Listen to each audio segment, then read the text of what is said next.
You've seen the movies, treasure maps, eye patches, wooden legs, but the real life of a pirate was no adventure, because when they were caught, they weren't jailed, they were broken, tortured, executed publicly as a warning to others.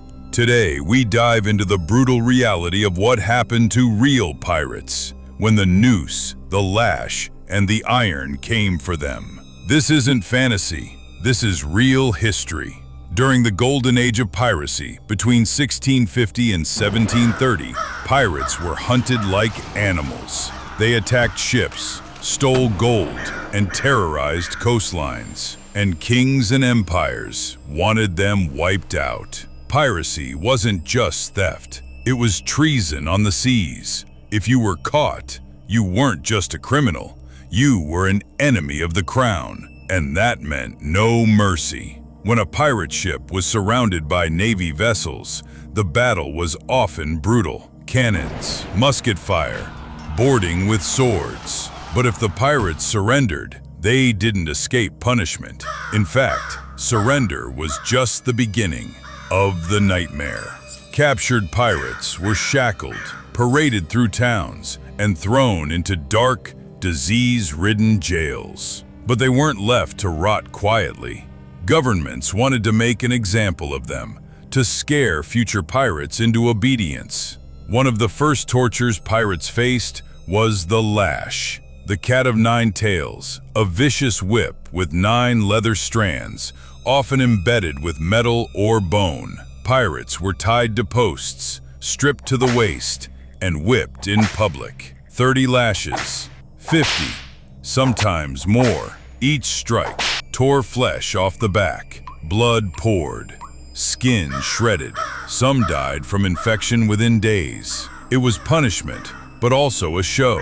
Crowds gathered to watch. Children were brought to see what happens to pirates. This wasn't justice, it was a warning in blood. So they turned to torture. Some pirates weren't killed immediately. Instead, they were branded like cattle. A red-hot iron was pressed to the flesh, usually the cheek, arm, or shoulder. It burned a letter into their skin, P for pirate, T for thief, or a royal insignia to mark them as property of the crown. The pain was blinding. The smell of burning flesh filled the air. It wasn't just torture, it was permanent humiliation. Branded pirates couldn't hide what they were. Even if they escaped, they were forever marked. Pirates were rarely tortured just for pain.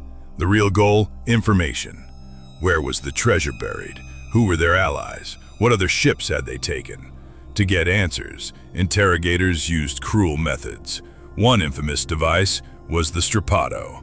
The pirate's arms were tied behind his back, and he was lifted by a rope, then dropped suddenly. The shoulders dislocated instantly. Screams echoed through the stone halls. Another was the boot, an iron casing filled with wooden wedges. Each wedge was hammered in, crushing the leg slowly. And the thumb screw, a vice that crushed the fingers until bones cracked like twigs. If you didn't talk, they just turned it tighter.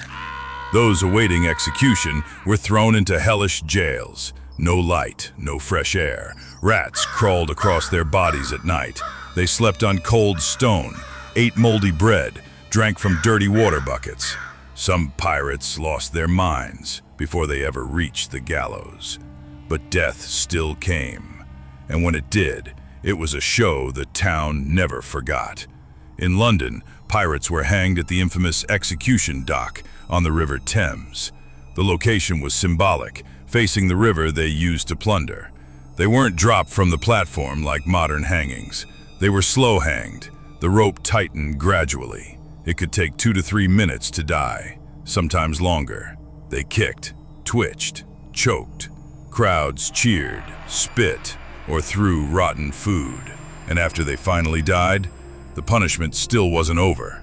To terrify would-be pirates, many hanged men were placed in gibbets, iron cages that held their corpses upright. These bodies were hung near ports or river crossings, rotting, swarmed by crows, bones slowly showing through torn skin. They stayed there for months, even years. Sailors passed by and saw them, reminders that piracy wasn't glory, it was death. Torture wasn't limited to England. In France, pirates were broken on the wheel, their limbs shattered and twisted around a giant wooden wheel, left to die in agony. In Spain, some were burned alive as heretics. In Asia, captured pirates were sometimes beheaded publicly, boiled alive, or even buried up to their necks, then stoned to death. In China, pirates who killed government soldiers were executed along with their families as a statement of absolute control. There was no escape. The message was clear: attack the empire and suffer endlessly. Captain William Kidd, hanged in London in 1701. The rope broke. They hanged him again. His body was gibbeted for 3 years. Black Bart Roberts, killed in battle, but 52 of his crew were captured and publicly hanged. Charles Vane, betrayed, imprisoned, and hanged at Port Royal. Stede Bonnet, the gentleman pirate, tried to escape execution, but failed. He was hanged in 1718. None were spared. Even the most feared names were brought down in chains. Pirates weren't just legends. They were real men with real blood. And when the law caught up with them, it showed no pity. The sea may have been their kingdom, but the land belonged to the empire. And on land, the empire made sure their screams would echo for centuries. Question for viewers: would you rather die in battle at sea or be captured and tortured for days before death? Tell us in the comments, because in the world of real piracy, there was rarely a third option. If you enjoyed this video, subscribing to my channel, it helps a lot and keeps me motivated to bring you more real history like this. Thank you for watching.